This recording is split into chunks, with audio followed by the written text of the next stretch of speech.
जय हिंद। भारत के सभी शिक्षकों को शिक्षक दिवस की ढेर सारी शुभकामनाएं, ढेर सारी बधाई। और सभी तमाम विद्यार्थियों को दिल से ढेर सारा प्यार, ढेर सारा आशीर्वाद।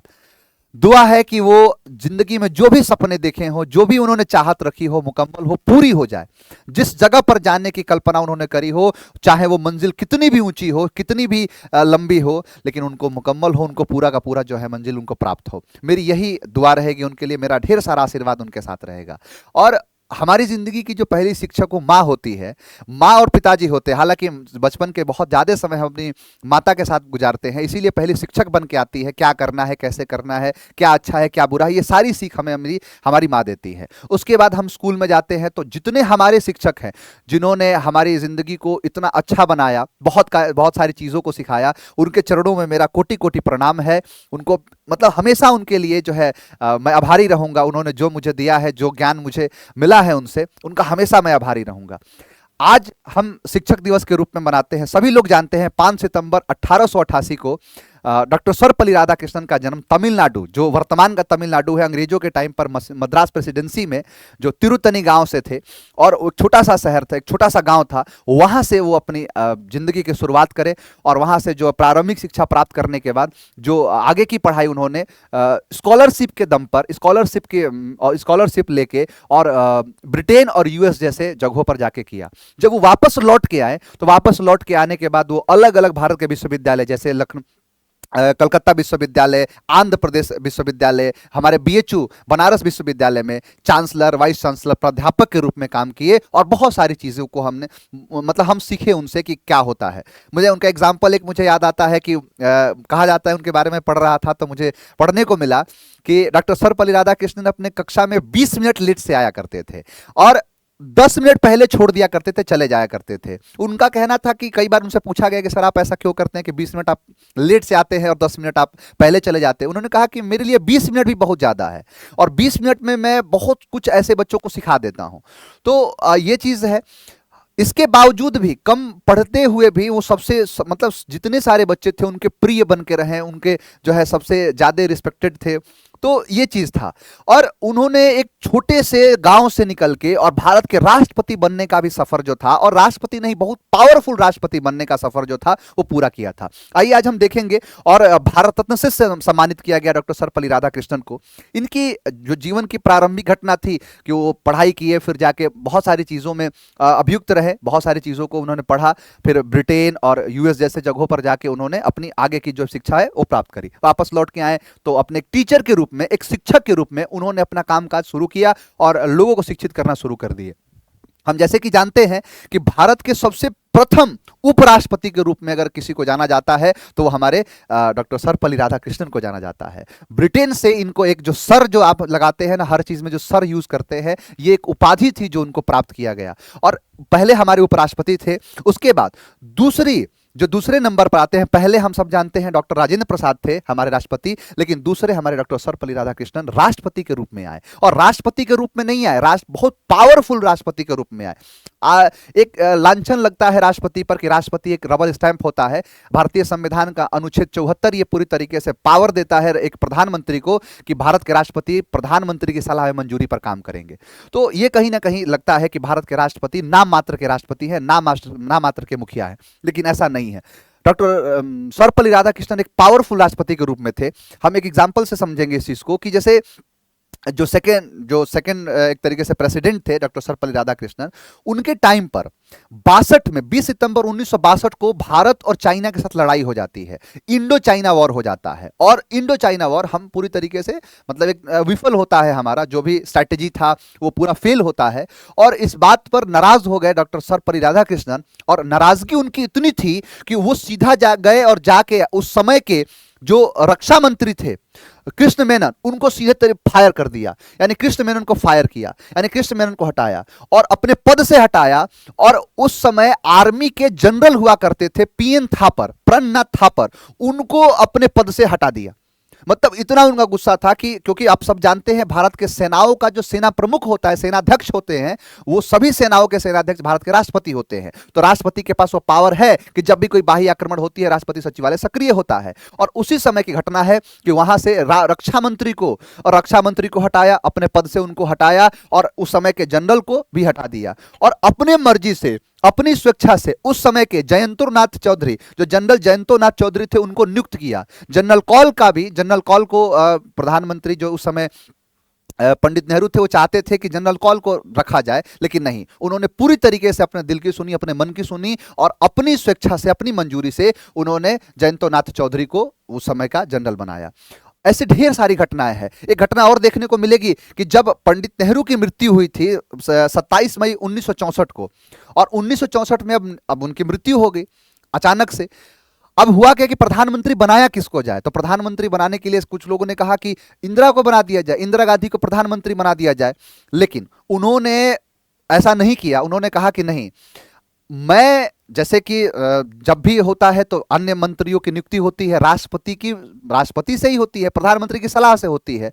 तो अब जबकि प्रधानमंत्री ही नहीं रहे तो मंत्री परिषद किस काम का, क्योंकि मंत्रियों के प्रधान होते हैं प्रधानमंत्री, तो प्रधानमंत्री है नहीं। तो उन्होंने कहा कि नहीं, इंदिरा को ना बना के उन्होंने सबसे पहले कार्यवाहक यानी टेम्पररी कार्यवाहक जो है प्रधानमंत्री बनाया गुलजारी लाल नंदा को, और गुलजारी लाल नंदा उस समय कार्यवाहक प्रधानमंत्री भे। उन्होंने एक नियम बनाया कि आप लोग जाइए और जितने सबसे वरिष्ठ जो भी व्यक्ति है, सबसे जो वरिष्ठ व्यक्ति है, उनको आप जाके आप ढूंढिए, आप लोग को लगता है। और उसी के फलस्वरूप हम देखते हैं कि जो अगले प्रधानमंत्री के रूप में आए वो लाल बहादुर शास्त्री आए। तो ये पूरा उनका ही प्रभाव था, जिस प्रभाव के कारण से भारत में ये सारी चीजें हुई। ऐसी ढेर सारी घटनाएं हैं और ऐसी ढेर सारी घटनाएं हमें देखने को मिलती है और बहुत सारी चीजें ऐसी होती हैं। और इसमें क्या है ना कि जो शिक्षक होता है, इसका बहुत बड़ा योगदान होता है। ऐसे भारत में देखेंगे कि हम स्वामी विवेकानंद को बहुत याद करते हैं, लेकिन स्वामी विवेकानंद जिसको याद करते थे वो व्यक्ति थे रामकृष्ण परमहंस थे।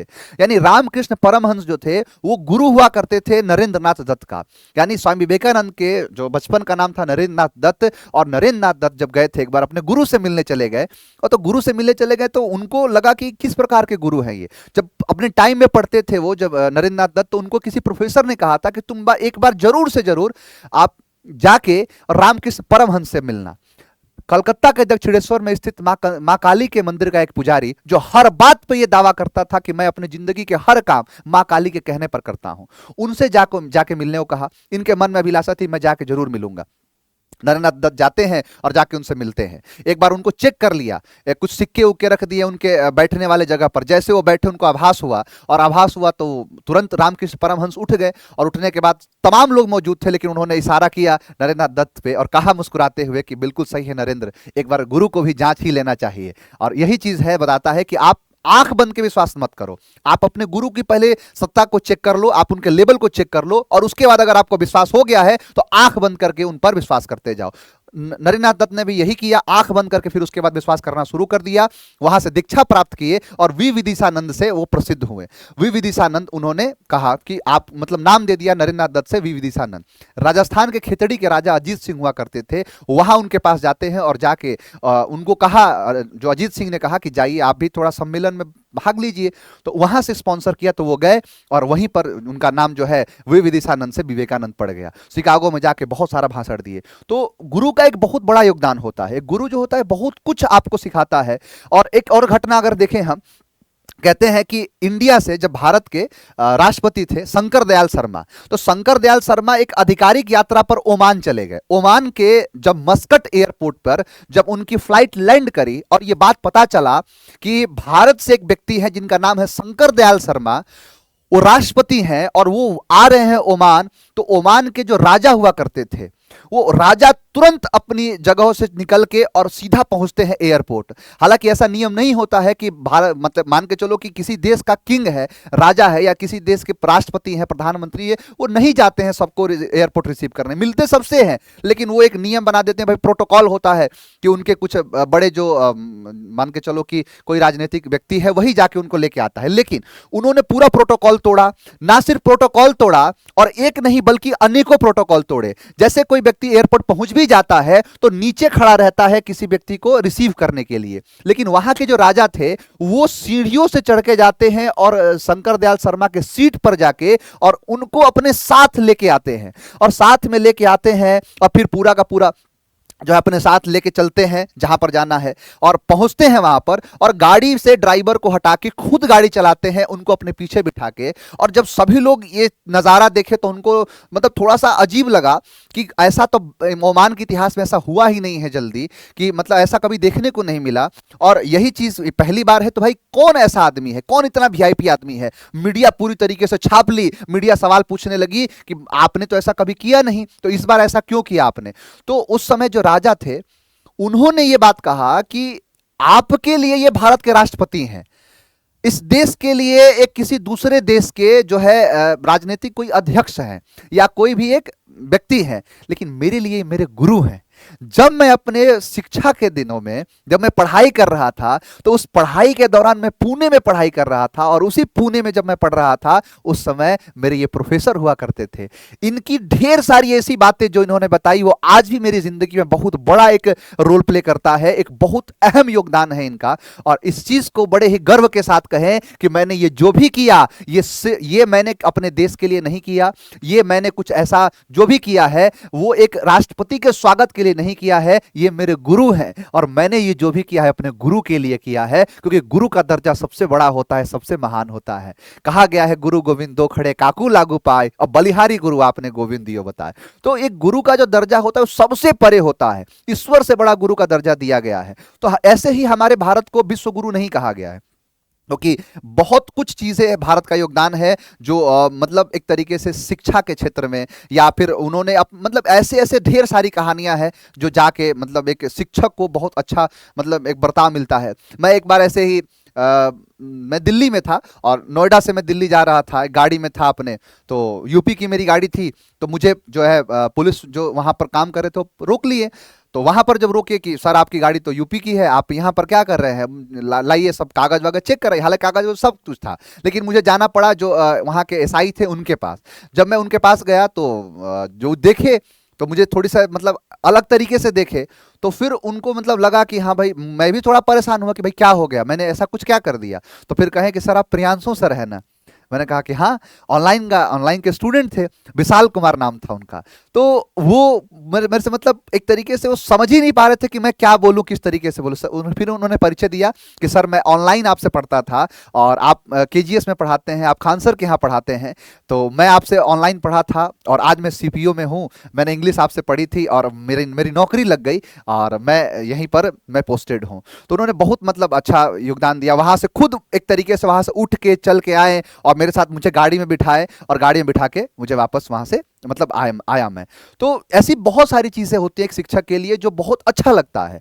और मैं भी चाहूंगा कि जितने हमारे शिक्षकगण हैं उन सभी लोगों से गुजारिश करूंगा कि आप मतलब जब आप शिक्षा के क्षेत्र में हैं तो आप जी जान लगा के आप काम करिए, और ऐसा समझिए कि सिर्फ ये प्रोफेशन नहीं है, क्योंकि बहुत सारी चीजें याद रखी जाएंगी और बहुत सारी चीजें आगे याद रखी जाएंगी। क्योंकि आप जब कोई भी चीज पढ़ाते हैं, आपसे बच्चा जो सेलेक्ट होता है और जो जाके कहीं ना कहीं किसी पद पर पहुंचता है तो आपके नाम का गुणगान करता है, आप उसके लिए एक हीरो हैं। आज मुझे ढेर सारे ऐसे बच्चे जो थे उन्होंने ऐसे मैसेज किया, मुझे कहा कि सर शायद ही मैं आपने जो मुझे सिखाया है मैं जिंदगी के मतलब वो चीज मैं कभी आपके सामने मैं रख सकता हूं, शायद ही मैं आपका ऋण कभी चुका सकता हूं। बहुत सारे बच्चे जो सेलेक्ट हो चुके हैं उनका बार बार मैसेज बार बार कॉल आता है कि सर आप हमारे लिए, आप ही हमारे रियल हीरो हैं, आप ही लोग जो हैं वो हैं। तो इसीलिए मैं चाहूंगा कि सभी जितने शिक्षकगण हैं वो अपनी भाषा शैली को इतना कम रखे, इतना नॉर्मल रखे कि सभी लोग जो बच्चे हैं, चाहे वो किसी गांव से है, चाहे किसी शहर से है, छोटी क्लास का है, बड़ी क्लास का है, वो सारे के सारे बच्चे उस चीज को समझ पाए।